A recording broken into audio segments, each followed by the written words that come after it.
There are three ways of doing self-hypnosis, although the first way isn't really self-hypnosis.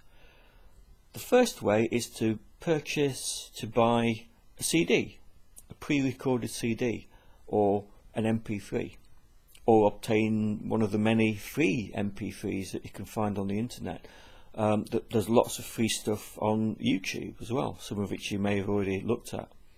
And some of these things you can buy and some of these things you can obtain free of charge are really, really good. The problem is they won't be tailored to your own specific needs. You see, I'm a great believer that therapy needs to be client-centered. It needs to be person-centered.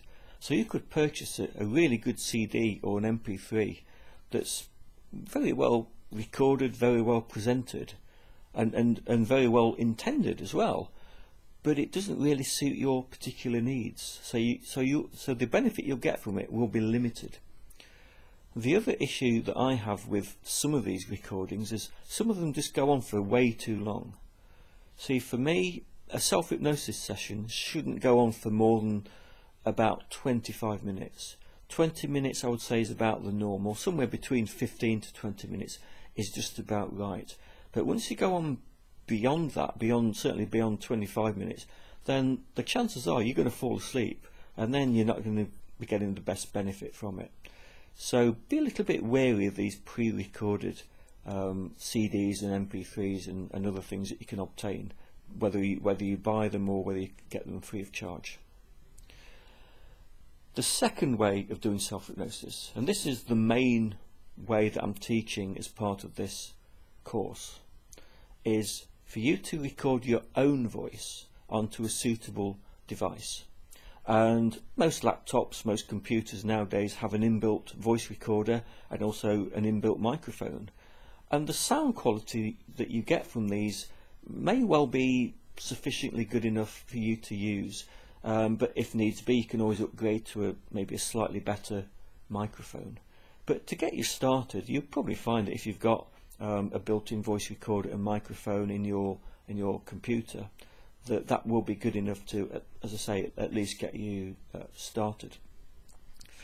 So what you need to do is simply read a script. So you read the induction script, followed by the deepener, and then the script for the special place, and then you move on to the therapy part of the session.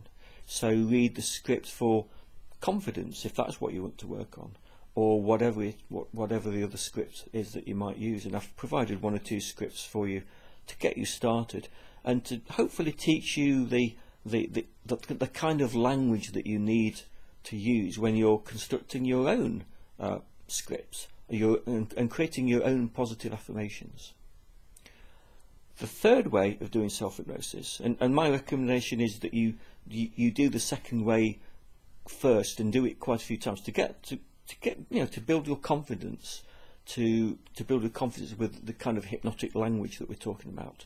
But once you get confident with that, then you can move on to the third way of doing it, which is to dispense with any recording equipment and effectively just hypnotize yourself by talking to yourself. So almost as if you got the voice of a therapist in your own mind, telling you that you are going deeper and deeper into hypnosis, telling you that you are more and more confident, that you are more and more relaxed. But I would say that although it's probably the best way, ultimately the best way to do self-hypnosis, because you can be really flexible with it, I would say leave that one till you're more confident with doing it the other way. So in other words, recording your voice and effectively playing it back. And I've included an audio download of a complete session that you can listen to, which has suggestions contained in it for positivity, for confidence, for being more relaxed, etc.